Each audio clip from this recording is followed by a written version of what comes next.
I don't even need to introduce this video. I don't even need to introduce it, okay? We're going in. What's going on, you guys? It's your huggable hipster here. I'm a little out of breath because I just got in the groceries, okay? Now I'm recording. Everything is fine. We're fine, okay? We're fine. Oh, I just used my inhaler. Oh my god, caffeine come to my mouth. What's going on, you guys? It's your huggable hipster here, and welcome back to today's episode of The Casual Nerd, where we discuss gaming news, we review gaming trailers, we look at all the great things, and I'm running out of breath here. Today, we are going to be looking into a 4-minute and 31-second video on Cyberpunk 2077 behind the scenes Keanu Reeves PS4. This video came out, I believe, 5 or 6 days ago, and I've been wanting to review it, so since Cyberpunk 2077 is coming out so soon, 17 days to be exact, I thought we would just, immerse ourselves, make ourselves one with the cyberpunk-iskness, all the cyberpunk content. So let's get into it. I'd love me some Keanu Reeves. If Keanu Reeves ever sees any of these videos, I'm so sorry. Let's do it. Blood and gore, intense violence, nudity, strong language, strong sexual content, use of drugs and alcohol. It's the best kind of video there is. Let's go. Cyberpunk 2077, Johnny Silverhand. I love this. I've had the opportunity to do voice. I feel like, okay, I'm already stopping it. I feel like he's just a kid at heart.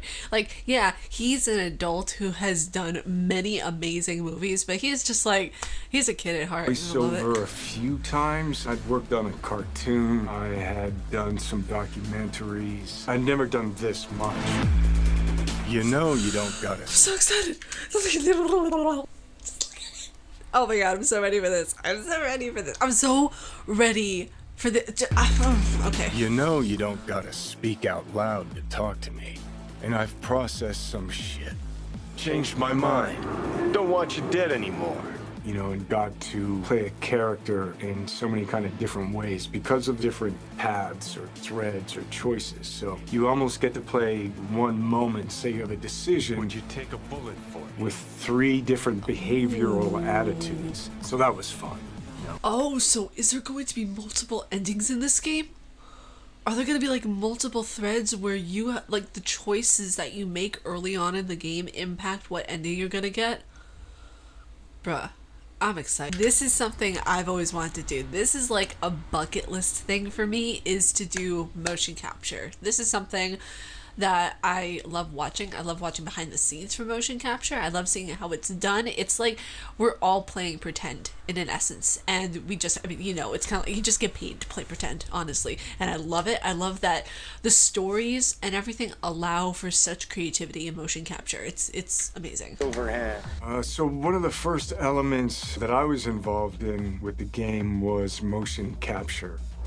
I've done a fair bit of motion capture. I did it with in the Matrix films. So to start doing the motion capture. That, by the way, was the first film I ever saw Keanu Reeves in, was The Matrix, when I was a kid. Also, he was my first movie crush, so putting that aside. It was all very familiar to me. The only difference, I think, technologically was how close they were going to real-time review. Wow. But creatively, it was very... Oh, look at that set. Holy... Look at that setup. That is like hundreds of thousands of dollars of cameras right there. Like, can we just appreciate how much money, time, and dedication it takes to not only buy and set up all of those different types of cameras, but have them working in tandem, set up everything so that they're all taking the shots at the same time. Like, it's a lot of work that goes into this. This is absolutely But creatively, incredible. it was very familiar in the sense of starting a library of gesture and the toolbox, let's say, for the animators to work with for the character.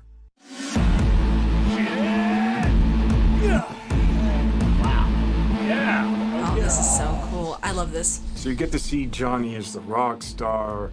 You hear about his military past, and he's fighting for his survival.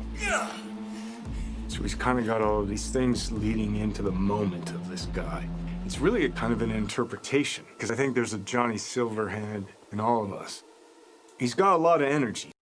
I'm really interested to see if there are going to be notes in the game that discuss Johnny Silverhand, because I haven't played a CD Projekt Red game yet. My first one that I'm going to be diving into is this one, and then I'm going to be playing The Witcher.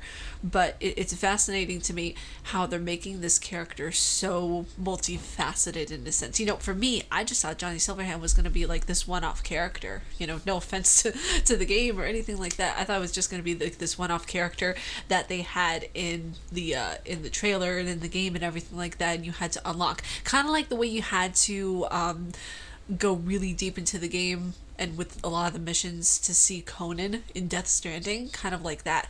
But it's turning out that this is kind of like the Death Stranding of CD Projekt Red, if you will, because Norman Reedus in Death Stranding, he was a big actor, and I'm seeing so many big time actors get into the game world. And we're seeing the same exact thing, but a different game and storyline with Keanu Reeves. So this is going to be kind of like what Death Stranding was with a big actor, the way you see Cyberpunk 2077 is with this big actor, Keanu Reeves. Am I making sense? Is this coming off clear? I think it is. I'm not sure. Let me know down in the comments below. So He's got a good sense of humor, if not a little dark at times. He's very passionate. You have to be dark to have some sort of balance. He's kind of naive, but he's also super experienced in life. He's got certainly an appetite for life. No, you're wrong. He wants to change the world, you know? He has a cause that he wants to fight against the corpocracy. Come on. Don't tell me you're not He's interested. kind of looking for a different kind of freedom. Corps have long controlled our lives, taken lots. And now they're after our souls. At least I believed in something bigger. At least I had a cause. This is what CD Projekt Red has shared gonna with be me amazing. in the way that they talk about the game, and what I've seen is that it's got a lot of freedom. There's so many different paths that you can play the game on. Okay, so that answers my question about the multiple endings kind of dealing with. But it's not just quests of paths. It's like, who are you? How do you want to play the character? If I gotta kill, I'll kill. If I need your body, I'll fucking take it.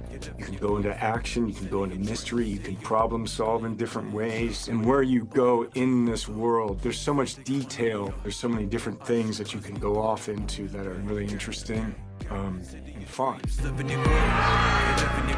Wow, There's a this real is gonna be drama to the amazing. game and emotional stakes to it. And then there's lighter sides to it. And of course, the music, production design, technologically, Yeah, the music how is- cutting edge it I love is. the I don't music think so there'll be far. a game that looks like this. Yeah, it's intense. I take the driver, you get his side.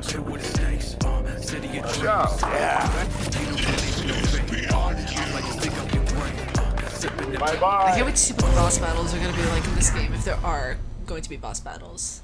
December 10th. You guys, this game is going to be so incredible. I cannot wait to do a playthrough of this come the 10th. If my game gets here on the 10th, that is.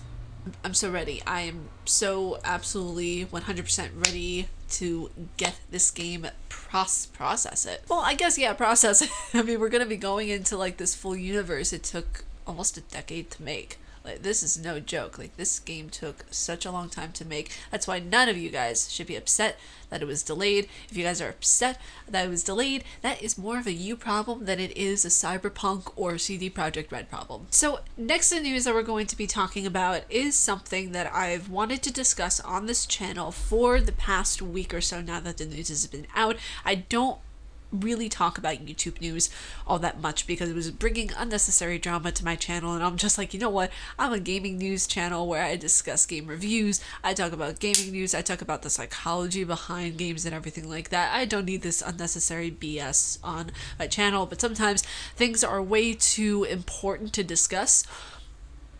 For example, Sungri. When I talked about that on my channel, it brought me death threats, it brought me unneeded drama, it brought me a whole host of things that I brought onto myself.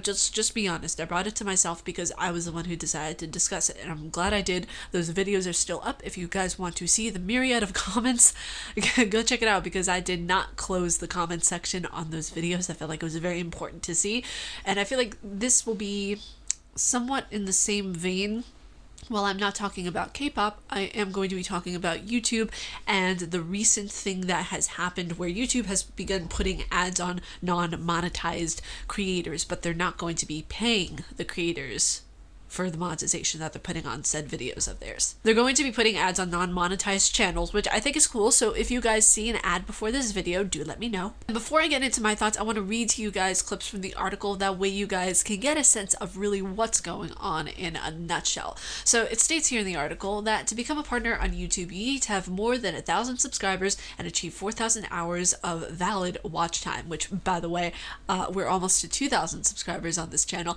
and have almost, I believe, 2,000 hours of watch time on this channel as well. So we're getting close, fam. The program allows you to place ads on your own content, which in turn allows you to earn money for uploading content. Unless you are eligible, no ads will be shown on your video content. However, this change to YouTube in terms of service means that the Alphabet-owned streaming platform will now be able to place ads before, during, or after unmonetized content without giving the creator share of revenue. That you grant to YouTube the right to monetize your content on the service, and such monetization may include displaying ads on or within your content, charging users a fee or for access. The agreement does not entitle you to any payments starting November 18th, 2020. Any payments you may be entitled to receive from YouTube under the agreement between you and YouTube, including, for example, payments under the YouTube Partner Program, channel memberships, or Super Chat, will be treated as royalties. If required by law, Google will withhold taxes from such payments. Now here comes the bit where people are not going to like what I have to say. I mean, whenever do people like what I have to say on serious topics? Let's be real. I agree with YouTube. You know, the thing is that we've all had a bone to pick with YouTube a lot of the time because it's first world issues and none of us can take critique or criticism or, you know, be responsible for our own damn selves. But I agree with YouTube here. I mean, you are on a platform. Any content creator who is on YouTube right now, we are on a platform. They host our videos for free. They are not charging us for SEO, for the ability to get advertisers, which would cost thousands of dollars. They're not charging us for anything. We are hosting our videos on their platform, right? We are hosting our videos on a platform that allows us to schedule our videos, to upload thumbnails, to create descriptions, to, you know, do everything that we need to do to be able to make our videos out there. We can put tags on our videos. We can do a lot of things in the description of the video, and within the first, I believe, minute and a half of the video, that's where YouTube checks a lot of the stuff. So if you're going to be demonetized in a video, it is for the content that you show within the first minute and a half, I believe. That's from what I heard, so don't quote me on that exactly. I have to do my research, and then if I find anything that counters what I said, I'll put it down in the description. But, you know, YouTube is giving you free stuff.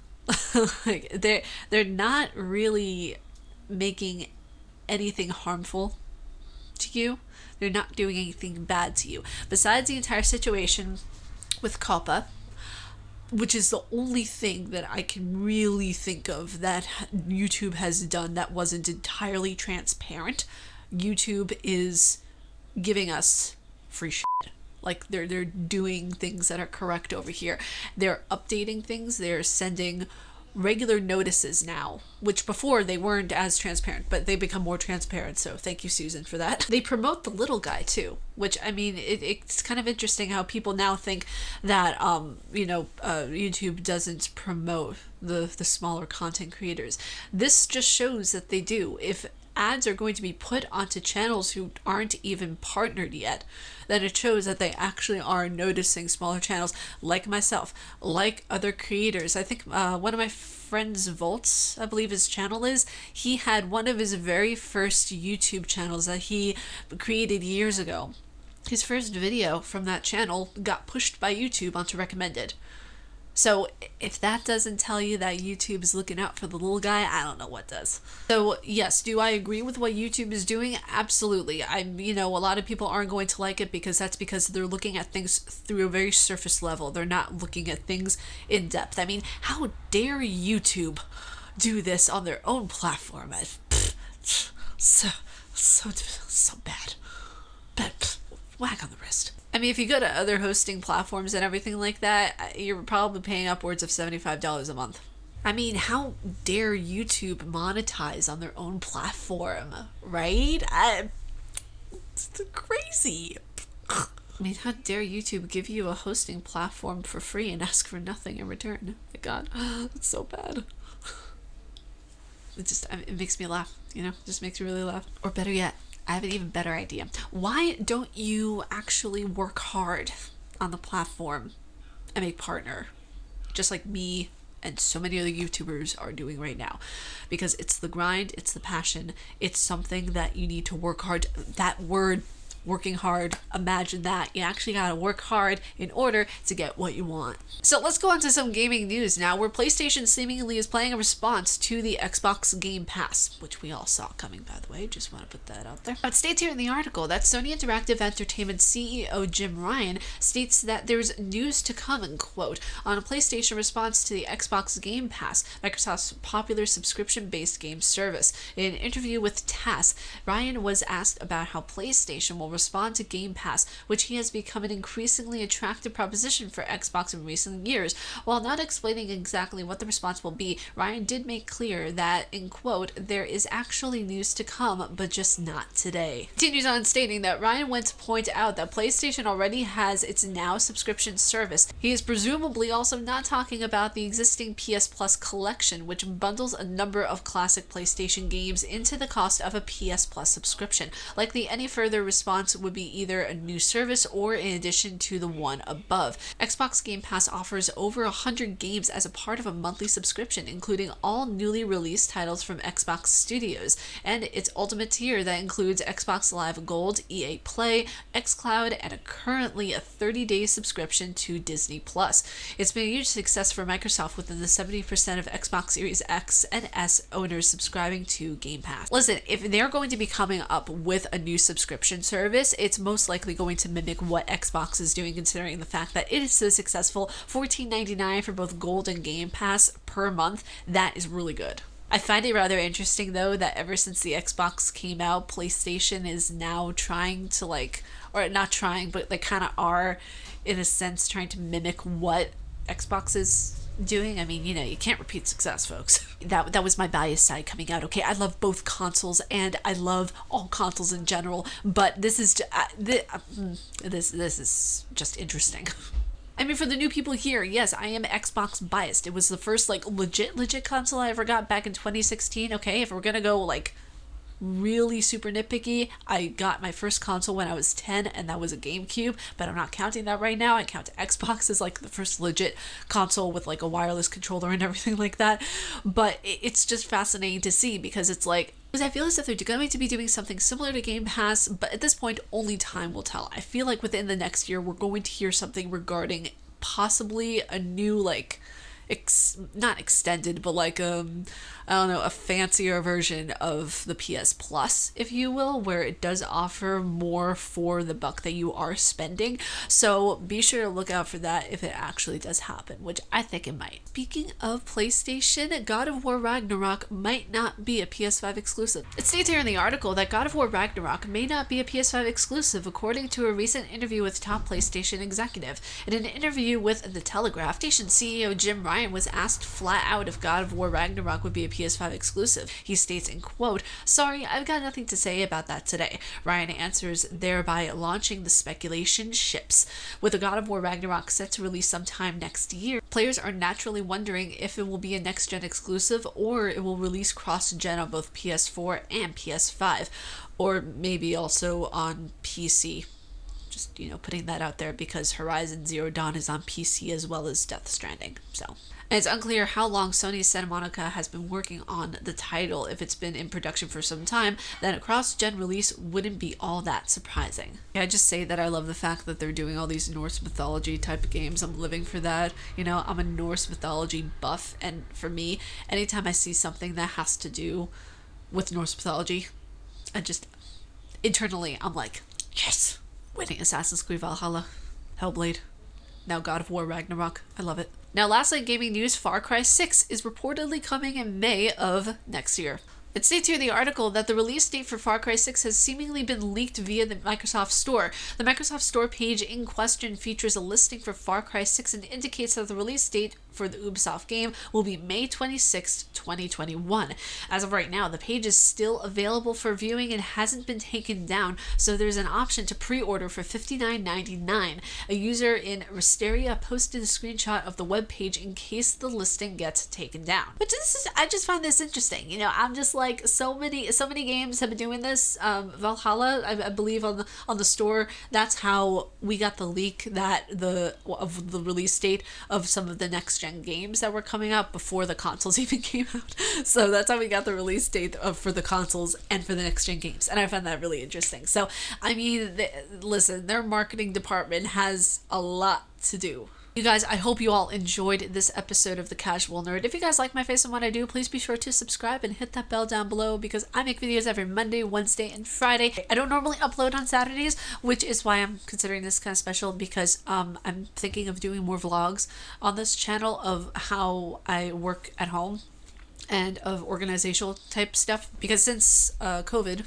started, I don't normally go out as much because of my asthma and because, you know, I have a pre-existing condition with that. So for me personally, I decided, okay, let's be more creative with the vlogs. So that's what you guys are going to be seeing on Saturday, as well as my review of the new BTS music video, because it's my channel and I can post whatever the hell I want to post. And you guys are gonna sit there with me and watch it because it's BTS. And I already saw it. I did, because I knew I was going to cry.